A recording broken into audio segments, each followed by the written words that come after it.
harus hafal mau tidak mau. Ya, jadi yang Anda perlu hafalkan sekuensnya saja. Ya, yang saya pikir sekuens itu tidak berubah. Dalam panduan AHA yang terbaru 2025 tidak berubah urutannya, sekuens tidak berubah. Ya. Di dalam sekuens pertama adalah kita perhatikan keamanan lingkungan.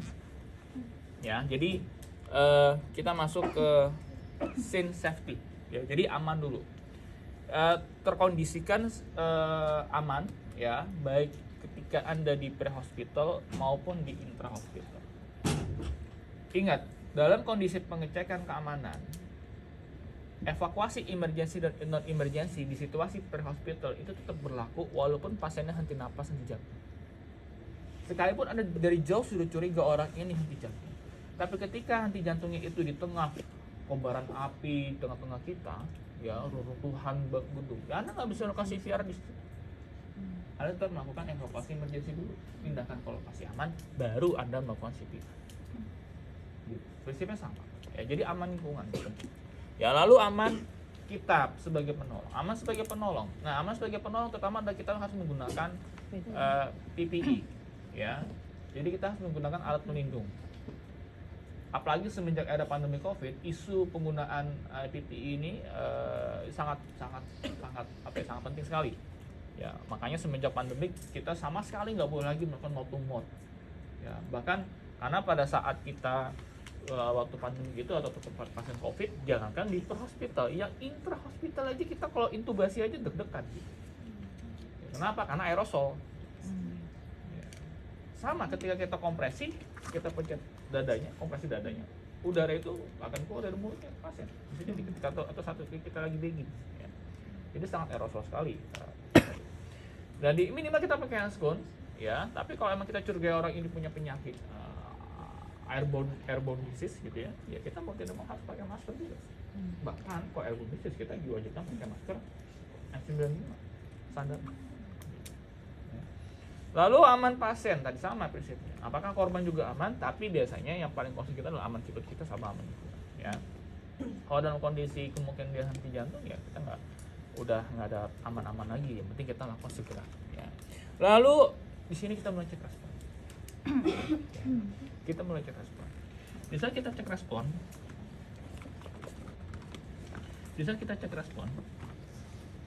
Kita pertama adalah pastikan dulu pasien itu alert atau tidak. Gimana cara tahu alert atau tidak? Cukup melihat dari jauh aja, merem atau melek. Ya kalau dia melek, ya berarti udah alert, berarti udah gugur pasien ini penyakit jantung, artinya dia pasien sadar. Tapi kalau dari jauh udah merem, berarti dia non alert. Kalau non alert, berarti kita masuk ke bawahnya, verbal, panggil, pak, bangun pak, pak, bu, bangun bu, bangun pak, itu verbal. Ya, boleh manggilnya sambil mengepuk, pak, bangun pak. Tapi ini bukan masuk ke perangsang nyeri, ini masih dalam konteks verbal. Pak, bangun pak. Misalkan Anda lagi jaga nanti di lagi profesi di rumah sakit gitu. Kok nih pasien kayak merem gitu kan, Anda lagi gini, pak bangun pak, ya ada apa ditampol. Dan itu terjadi sama mahasiswa FIK gitu. Gila. Karena sense of emergency-nya tuh sangat tinggi. Apalagi anak lupa. Ya.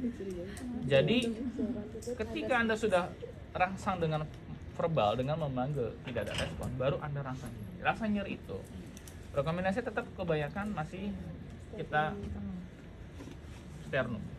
Kenapa? Karena ini adalah pusat dari anggota tubuh kita, ya, sehingga kita bisa memastikan dia sudah ada respon nggak. Kalau memang dia ada respon, nanti kita sambil lihat dia menangkis tangan kita atau menjauhi dari dia, sambil kita periksa semacam kita periksa GCS aja gitu. Tapi kalau emang dia nggak sadar juga nggak, ini adalah batas di mana kita bisa menentukan orang ini hanya sinkop atau hanya pingsan atau benar henti jantung. Kalau pingsan di verbal masih nggak nyaut, tapi kalau pingsan kita beginikan, dia akan ada respon, minimal ada gerakan tangan. Berarti kemungkinan Nah, ketika dia sama sekali tidak ada pergerakan sama sekali, ya nggak, no response at all, ya berarti di sini kita langsung periksa nadi. Yang enggak lah, ambil bantuan dulu. Jangan terjebak, please. Anda berarti lupa itu sequence-nya. Call for help. Anda nggak bisa mengerjakan ini sendiri. Kenapa saya tadi bikin jebakan Batman? Harapan saya supaya Anda semakin ingat. Kenapa?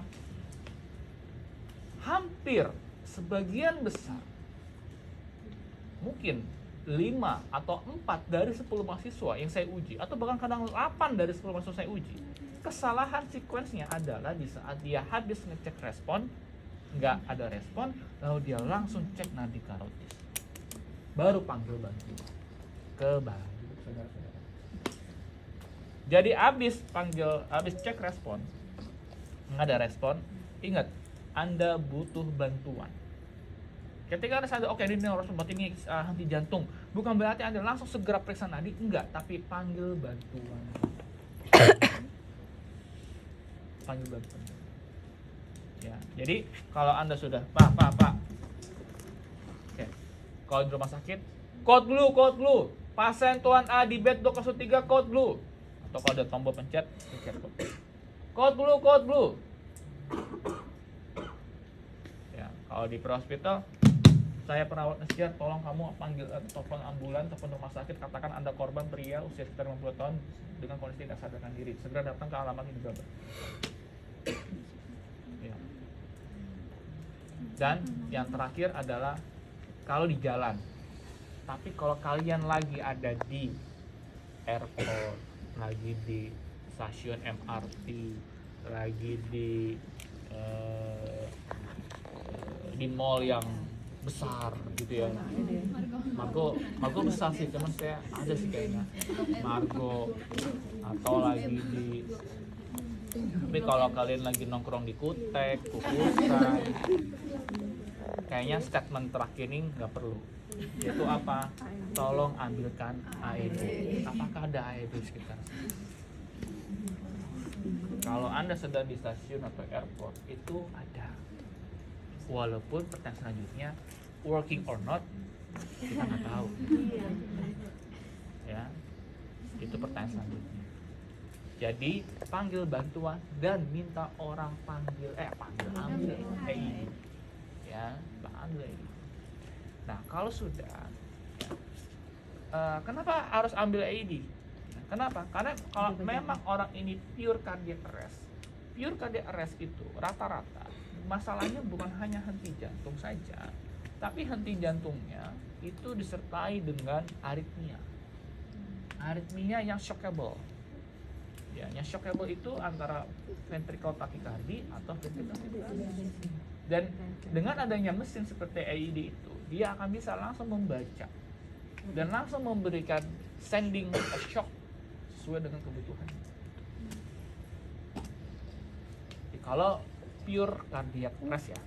Tapi kalau kita berhadapan dengan pasien trauma, belum tentu henti jantungnya karena ada. Tapi kalau Anda sedang kondisi di airport, ini nggak ada angin, nggak ada hujan, tiba-tiba orang coba duduk jatuh gitu kan. Nah, ini kemungkinan cardiac arrest. Terus ciri cardiac arrest tuh nggak ada angin, duduknya gitu kan. Ciri-ciri lainnya adalah, sekarang sih udah bukan masalah usia tua dan muda ya, tapi ya karena usia habis olahraga juga sering. Ya, habis olahraga, habis padel gitu. Habis naik beam gitu kan. Jogging. Habis panggil bantuan, baru Anda cek nadi. Simultan dengan pengecekan nafas. Di sini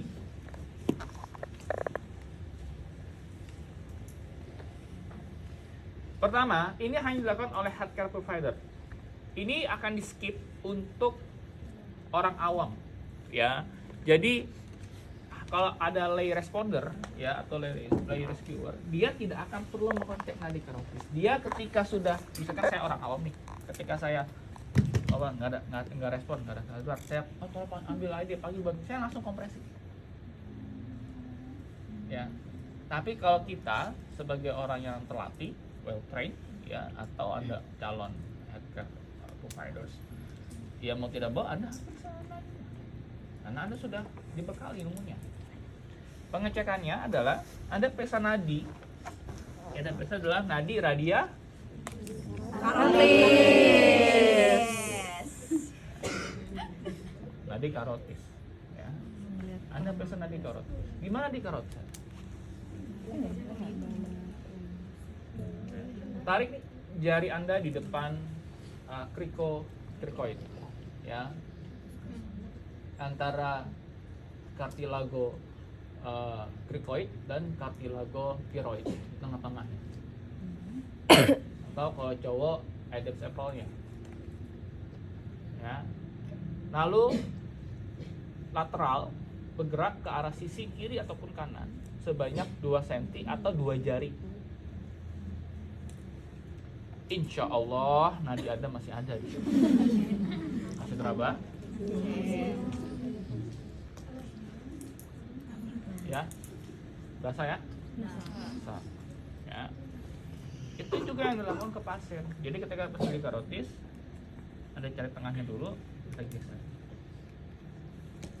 Ya, seperti ini. Boleh. Di sini Anda diminta sambil simultan, ya, dengan pengecekan nafas. Boleh seperti ini, boleh juga seperti ini, tidak ada keharusan.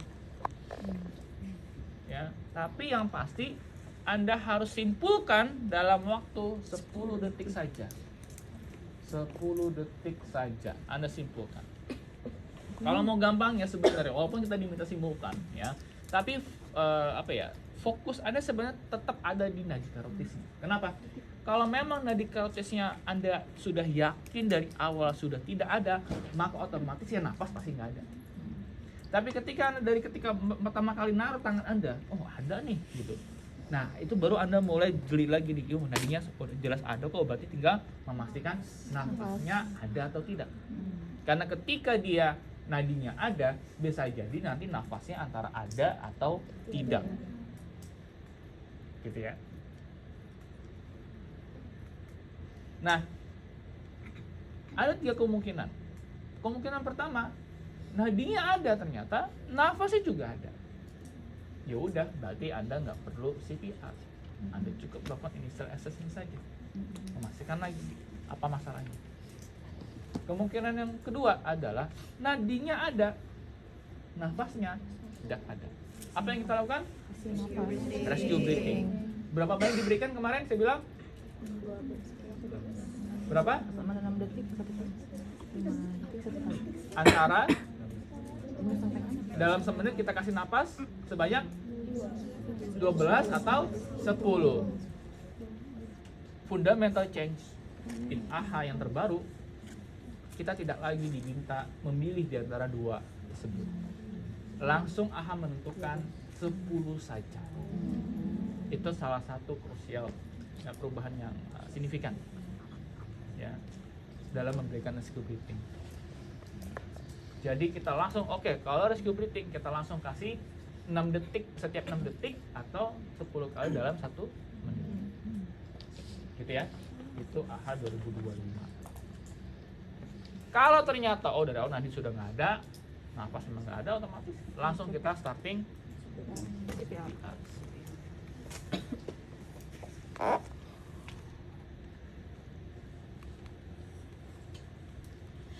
Nah ini sebelum update nih.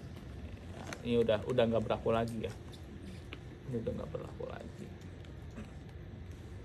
Nah, ini chest compression. Kalau high quality CPR pada AHA 2025 tidak ada perubahan sama sekali. Ya.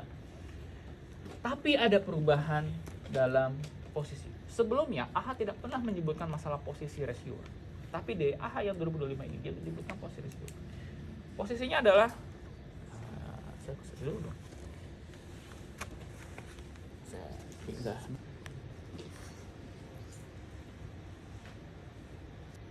Ya, Anda baca yang di sini. Untuk pasien trauma, ini nggak pernah dimention sebelumnya. pada pasien dengan trauma yang nggak bisa dilakukan head to chin lift, ya.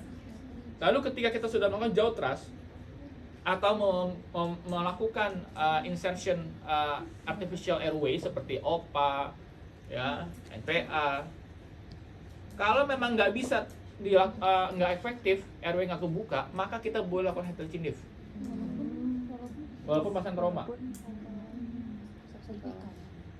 If the airway cannot be opened with a jaw thrust and airway extension, maka kita boleh melakukan head to chin.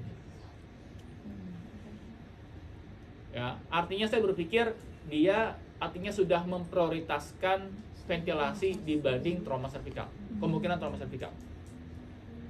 Gitu ya.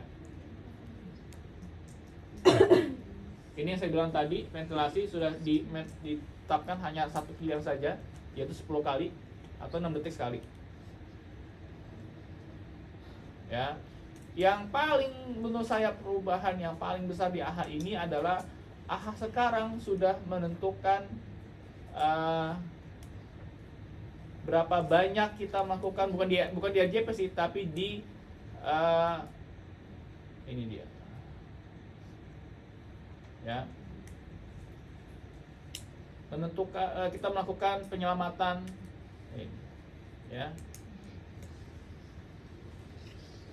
Ketika pasien mengalami blok, ya, blok abdominal, ya, atau blok airway, ya, maka kita diminta lakukan seperti ini. Ada siklus sekarang buat melakukan jaw thrust, abdominal thrust dan back bow. Ini untuk pasien dewasa. Jadi pasien dewasa juga tetap dimintanya awal back blow dulu, yang 5 kali, habis itu lanjut 5 dengan abdominal thrust. Nah, ini yang baru banget nih, sebelumnya nggak pernah ada. Ya. Jadi ini yang saya pikir yang fundamental sekali AHA 2025 ini, ya, yang nggak pernah nggak pernah di-mention sebelumnya, ya. Kalau untuk CPR hanya itu perubahan yang utama, ya, masalah rescue breathing dan masalah posisi, ya. Kalau ini terkait ketika kita mau intubasi, saya nggak akan bahas karena ini sudah masuk ke advance cardiac support, ya. Kita hari ini untuk membahas masalah basic support. Kita balik ke CPR. Kita sudah pastikan di nggak ada nadi, ya, dan kita melakukan CPR. Lalu posisi kita sejajar seperti saya bilang, ya, torsonya pasien ini, badannya pasien ini dekat dengan lutut kita, ya, ataupun satu dasar seperti ini. Kalau dari dulu saya selalu bilang memang kalau kita RJP itu posisi yang paling baik adalah sebenarnya bahunya pasien itu di atas 2 paha kita seperti ini.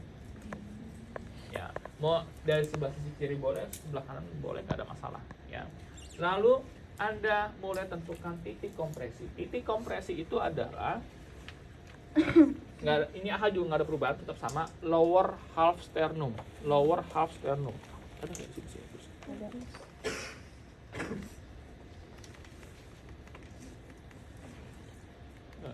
Sudah penaro ya? Oh, nggak ada. Masih tulis.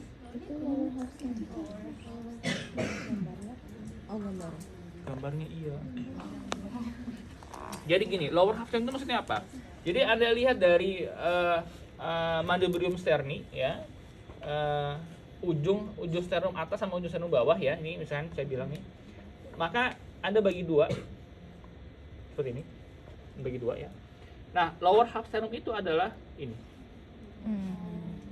Jadi tangan Anda harus ada di sini, bukan di mid sternum. Kalau Anda katakan mid sternum, maka tangan Anda ada di sini.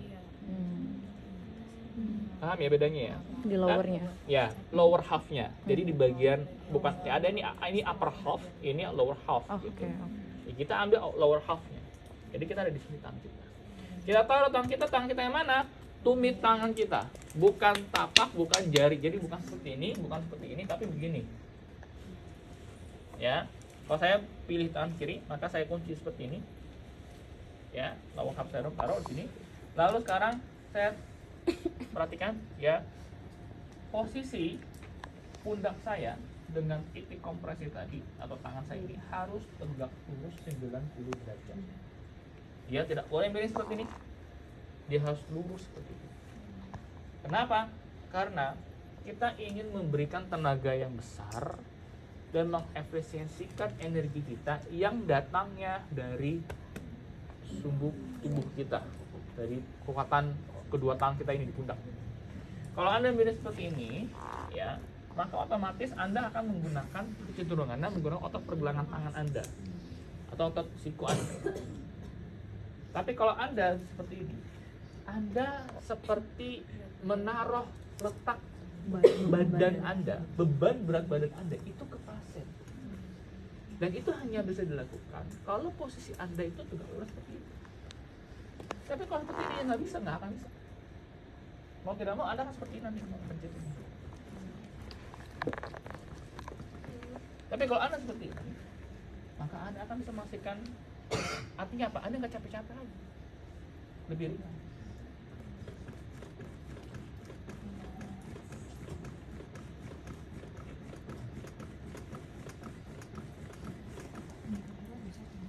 Nggak nyala ya?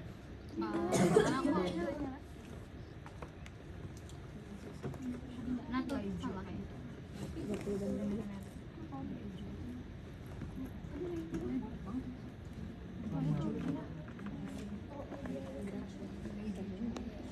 Hijau nggak kelihatan. Kayaknya emang ada yang ini deh, beda nih. Ada yang ngejendol di sini. Ada yang satu lagi nggak? Soalnya kalau rusak tadi pasti dia nggak bisa niup lagi. Ada? di belakang. Buka aja lagi satu. Ya. Jadi gitu ya, titik kompresinya seperti itu. Nah,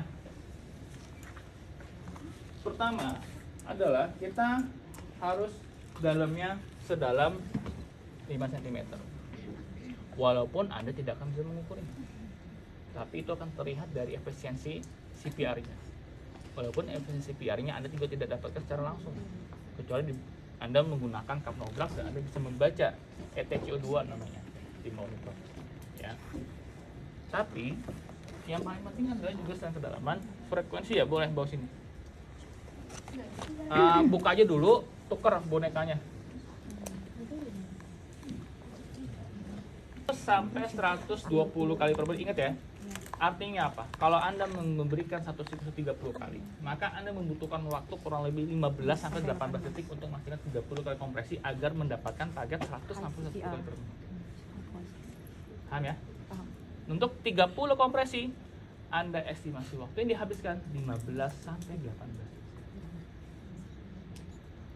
Jadi nanti latihannya adalah Anda mengatur ritme kompresi Anda agar kurang lebih waktu yang Anda habiskan itu 15 sampai 18 detik. Kalau ternyata 14 detik berarti terlalu cepat. Kalau ternyata 19 detik terlalu lama. Harus direntang 15 sampai 18. Ya. Atau cara kedua adalah agar Anda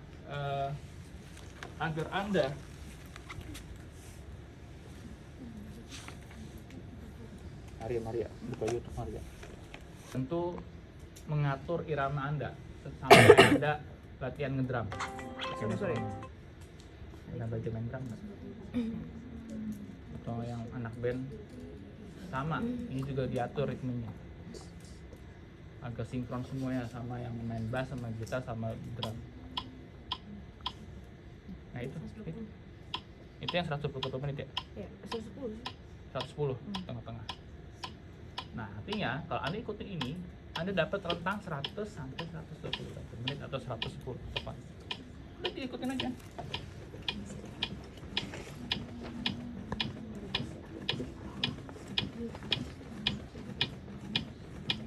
Anda mengikuti irama tersebut, berarti Anda sudah mendapatkan frekuensi yang tepat, frekuensi kompresi yang tepat. Tinggal Anda mengatur high quality CPR yang ketiga, yaitu adalah complete recoil chest. Apa complete recoil chest? Complete recoil chest itu adalah ketika ini adalah jantung Anda. Kalau Anda kompresi itu, ya Anda harus memberikan complete dulu. Jadi setelah Anda pencet, Ngembang terus. balik dulu ke semula. Karena kalau Anda nggak mengembalikan dulu ke semula, Anda langsung kompresi lagi, seperti ini. Darah yang masuk sebagai preload atau end diastolic volume itu akan sedikit. Iya dong. Hukum apa namanya? Frank Starling, bukan Frank Sinatra ya. atau prank lampang.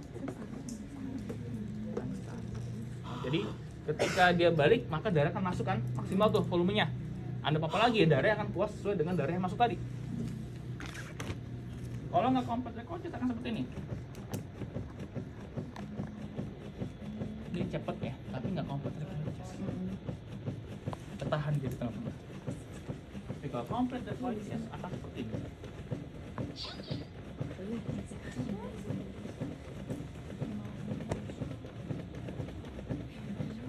Prinsipnya ketika Anda tekan, Anda lepaskan tenaga Anda. Ikuti pergerakan dinding dada sampai maksimal, baru Anda dorong lagi. Saat dorong ke dalam maksimal, Anda lepaskan energi Anda, biarkan tangan Anda keangkat dengan sendirinya sesuai dengan pergerakan dinding dada. Seterusnya seperti itu. Ya. Jadi ini tentang timing Anda menekan kembali. Timingnya yang pas adalah ketika sudah balik baru Anda. Tapi nggak boleh begini juga. Ya, jadi itu high quality CPR ketiga. Yang keempat adalah no hyperventilation. Saya terus nggak sih? Ada? Oh iya, no hyperventilation. Ini terkait kita nge-bagging kemarin saya sudah sampaikan ya waktu kita belajar AB management. Saya nggak perubah dalam hal ini. Lalu yang kelima adalah minimal interaction. Minimal interaction itu tadi seperti di video bilang, kalau kita berhenti CPR maka dari itu kan kembali nggak continue dia otaknya nggak continue. Nah kita makanya cara kita bergantian. Kalau Anda sudah capek itu jangan di tengah-tengah 5 siklus. Selesaikan dulu 5 siklus baru Anda gantian. Jadi timingnya itu saat sedang evaluasi monitor atau evaluasi nadi. Kan kalau sudah 30 menit 2 Anda sudah 5 kali 5 siklus. Ya, itu oke. Gantian itu boleh.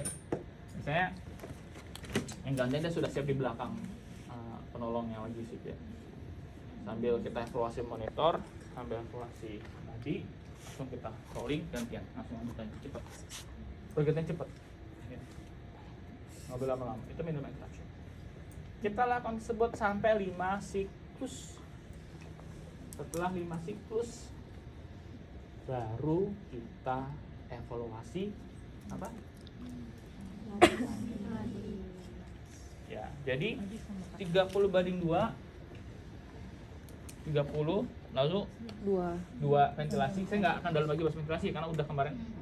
Ya 32. Tapi mungkin gini, untuk latihan nanti Anda nggak perlu yang modeler satu penolong, jadi kayak 3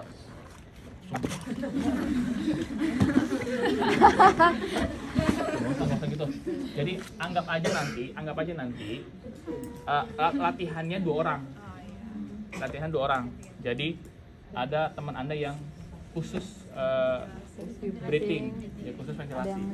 Anda fokus melatih kompresinya.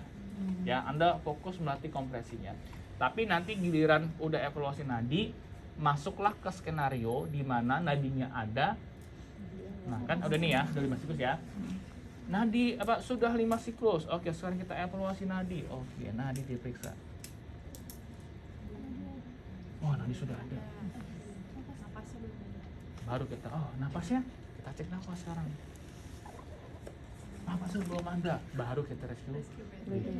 Baru Anda tuh nggak apa-apa, kan udah nggak perlu kompresi lagi. Anda cukup fokus ke rescue breathing. Anda pindah ke belakang kepala pasien kayak kemarin. Yang ingin saya tekankan juga, di evaluasi setelah 5 siklus itu bukan pengecekan nadi dijalankan secara simultan dengan pengecekan nafas. Berbeda dengan yang pertama kali tadi. Kalau yang pertama kali tadi itu simultan, tapi ketika evaluasi itu nggak simultan, sequence. Kita periksa nadi dulu. Kalau memang nadinya ada, ada nih, baru kita look listen. Paham ya? Jadi jangan pas evaluasi langsung baru. Itu salah. Beda kondisinya. Kalau di awal kita nggak tahu sama sekali kondisinya, jadi maka kita simultan. Tapi kalau di sini kan pasien habis henti jantung.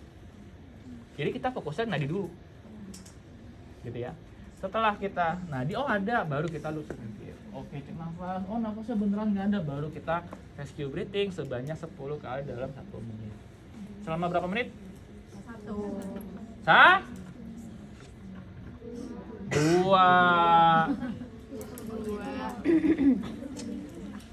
Kelakuan. Mana sih scoop breathing? Ini ya. Nah, ini ya rescue breathing. Ya, lakukan selama 2 menit. Yang 1 menit. Tetap 2 menit. Jadi total ada berapa kali nafas? 20. Dalam 2 menit. Setelah kita berikan rescue breathing, baru kita evaluasi kembali. Kita cek apa? Nadi dan nafas. Nadinya dulu. Nadi dan nafas. Kenapa, Pak? Jadi gini ya, jangan terjebak mentang-mentang Anda habis melakukan rescue breathing, Anda cek duluan napas dulu. Anda tetap periksanya nadi. Kenapa? Karena kita khawatir di tengah-tengah Anda melakukan bantuan napas, pasiennya nadinya hilang kembali. Makanya Anda cek nadinya. Nadinya masih ada, oke, baru cek napas.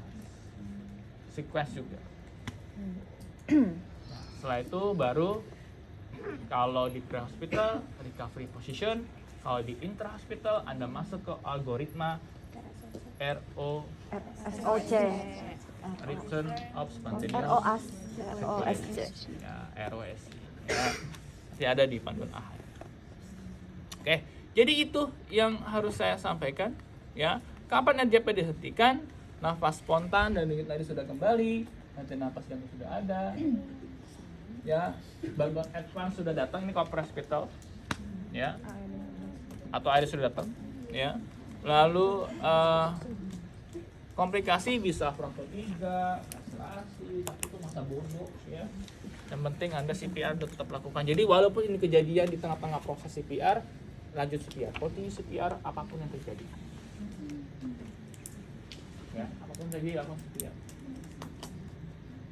Kita nggak perlu melakukan CPR kalau memang pasien sudah status ya, ini adalah di NAR, kalau ini pasien rumah sakit ya, kalau pasien sudah terminal, palliatif gitu ya. Lalu ada tanda di kormotis, ini pasien sudah terlanjur lama matinya. Lalu kalau membahayakan penolong, ini yang saya bilang tadi di awal ya, aman untuk penolong. Ini hasil CPR kalau kita orang awam, jadi cukup mengaktifkan sistem emergency, Anda langsung kompresi saja, udah kompresi aja. Dia nggak perlu 30 kali dalam, enggak, pokoknya semampunya dia aja, itu nggak masalah. Kalau orang mampu, yang penting kompresi aja, itu sudah sangat-sangat membantu dibanding Anda kasih minyak kayu putih sama susu air.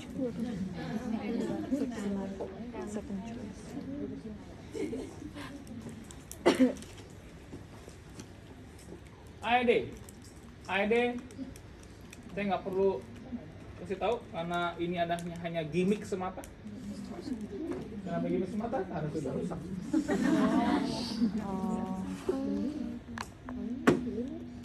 Tapi waktu PMS saya ingat dia sudah diajarkan AED kan.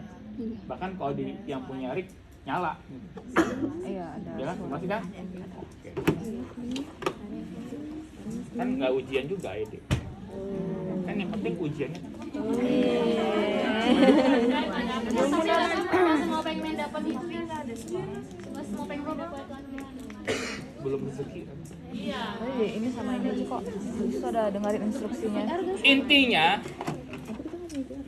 kalau buka Anda, oh AED sudah datang, oke dibuka AED-nya, ya dibuka AED-nya, ya makanya seperti ini AED.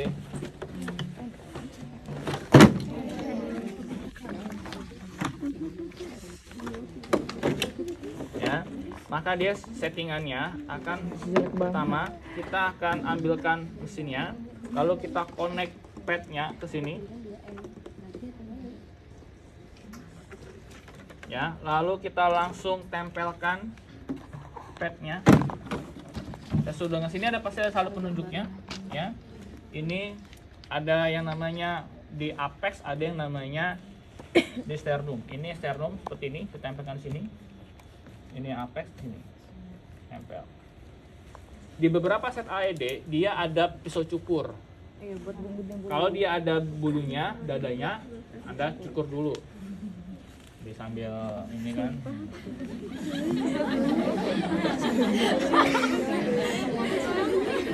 Bawahan lagi nggak sih Kak? Hah? Bawahan lagi. Bawa lagi ya, boleh bawa lagi. Saya biar ini. Terus ada juga yang bukan pisau cukur, ada yang kayak stiker gitu, kayak waxing gitu. Biar cepat. Vaksin gratis. Tolong yang perempuan yang punya bulu kaki banyak nggak usah diambil nanti kalau ada ID kayak gitu. Karena buat dibawa pulang buat vaksin kaki. Nah, sudah di-connect, baru Anda nyalakan. Aduh, handphone gua mana sih? Quotes. Ada voice-nya. Ada suaranya. Nah, Instruksinya ada. handphone Zuhud. Bentar. Remove pads from package in back of unit. Plug in pads connector. Plug in konektor, jadi udah nyambung. Apply pads in Apply pad. patient's bare chest as shown. Analyzing heart rhythm. Do Ketika- not touch the patient. Ketika dia sudah tempel seperti ini, ya, dan kita sudah pencet videonya, maka dia langsung analyzing rhythm. Jadi tugas utama ID ini adalah dia membaca kelistrikan jantung, status kelistrikan jantung, apakah ada aritmia atau tidak. Kalau memang ternyata terbaca aritmia, Shock advised. shock advice, charging. Stand clear. Ini charging. Shock delivered. Press flashing shock button. Shock 1 delivered. It is safe to touch the patient. Begin CPR now. Jadi ketika dia dipasang pad seperti ini, kita nyalakan, maka dia akan membaca listrik dulu, listrikan jantung. Kalau memang dibilang kayak tadi shock advice, maka dia langsung charging begins. Kalau bunyi, kayak dia bunyi gitu ya, langsung abis itu alatnya nanti ada dua jenis. Ada yang shocknya itu harus kita pencet seperti ini, shock deliver ya, jadi kita suruh press button gitu. Dia bilang minta press button, kita pencet. Tapi ada juga yang nggak usah press button, dia langsung ngair sendiri. Ada yang mau kayak begitu ya. Kalau udah nyampe baru dibilang shock delivered. Habis shock delivered baru kita bikin CPR.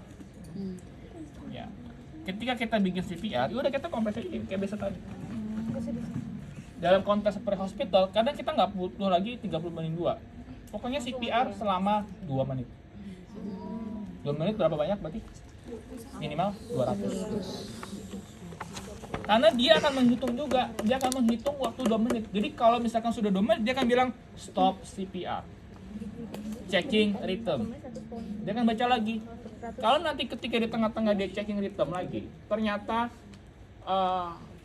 memang misalkan pulse nadinya masih nggak ada, lalu juga kelistrikan jantungnya tidak yang shockable, maka dia akan bilang continue CPR.